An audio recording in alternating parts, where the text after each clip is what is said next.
You know, every single business out there, from the coffee shop on your corner to the biggest tech companies in the world, has to answer one fundamental question. Who do we really work for? It's this incredible high-stakes balancing act, and there are way more people with a say than you might think. So let's pull back the curtain and see who's really pulling the strings. All right, let's put you in the hot seat for a second. Imagine you're the CEO. You've got customers who want better stuff for less money. You've got your employees who are asking for better pay and benefits. And then you have the owners, the shareholders, who want the biggest profit possible. So who do you listen to first? That's the huge puzzle we're going to try to piece together. Okay, so before we can figure out who wins, we gotta know who's even in the game, right? Let's meet the key players in this whole corporate drama. The big word we need to get our heads around is stakeholder. And it sounds kind of formal, but it's actually a really simple, powerful idea. A stakeholder is basically anybody who has a stake in what a company does. They're affected by its decisions. That stake could be their money, their job, or, shoot, even the air they breathe. But here's the thing. Not all stakeholders are created equal. To make sense of it all, we can pretty much split them into two big camps. You've got the people on the inside and the people on the outside. So let's start with the internal stakeholders. These are the people inside the company, making the whole thing tick. We're talking about everyone from the person on the assembly line to the managers drawing up the strategy, and of course, the shareholders. They are the actual owners, each holding a little piece of the pie. They're the engine of the whole operation. And then you've got the external stakeholders. Now, these folks don't work for the company, but what the company does has a massive impact on them. This is where you find the customers, the suppliers shipping the parts, the government setting the rules, the banks lending the money, and even the local community living right next door to the factory. Now this is where things get really interesting. For decades, the rule in business was simple. The shareholder is king. Maximize profit, end of story. But then you get people like Sir Richard Branson, who just flipped that whole script. He famously said, look, put your employees first. If they're happy and taken care of, they'll give incredible service. That creates happy, loyal customers. And you know what happy, loyal customers do?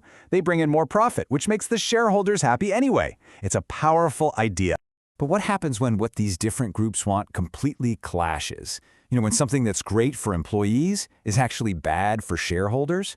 Well, that's when you get conflict. And figuring out how to navigate that conflict, that's the real challenge.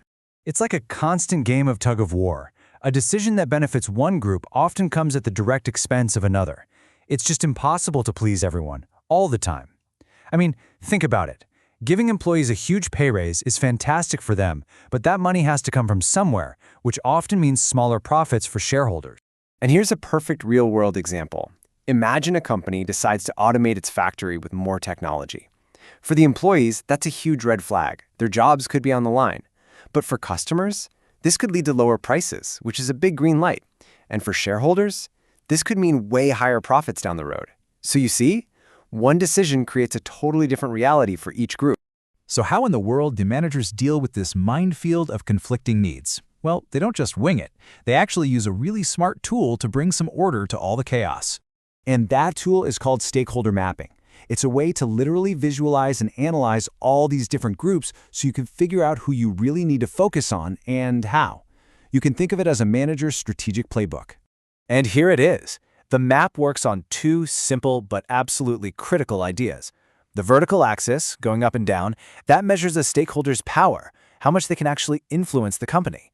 The horizontal axis, going side to side, measures their interest, how much they actually care about what the company is doing. Power and interest. That's the whole game. So let's break down these four boxes. Down here in the bottom left, you've got groups with low power and low interest.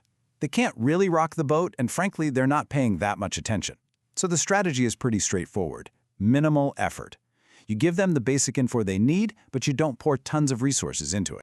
Now, slide over to the right, to quadrant B. Here, you have low power but high interest.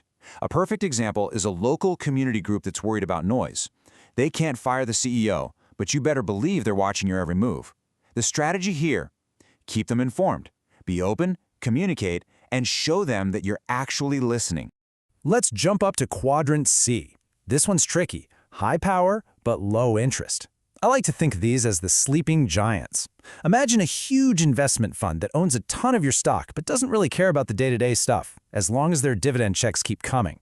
They have immense power if they decide to wake up. So the strategy is simple. Keep them satisfied. Just meet their expectations and let them stay happily disengaged.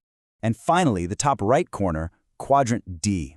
High power and high interest. These are your key players, your VIPs. This could be your #1 customer, a powerful government regulator, or a major active investor. These are the people you have to manage closely. You engage with them constantly. You bring them into big decisions. They are your partners, full stop. So this mapping tool gives us the how, the tactics for managing everybody. But it still doesn't answer the bigger, more fundamental question that shapes everything else. What is the ultimate point of a business in the first place? And that choice really boils down to two competing philosophies. On one side, you've got the traditional shareholder concept. It's pretty black and white.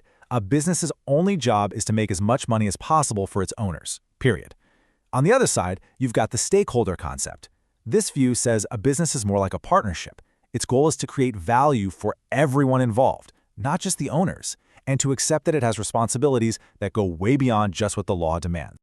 So we're kind of back where we started, but now we have a much clearer picture of what's at stake. Even with the best strategies in the world, companies have to make tough choices. So I'll just leave you with this. When push comes to shove and a sacrifice has to be made, whose interests should come last? The employees? The customers? The shareholders? There's really no easy answer.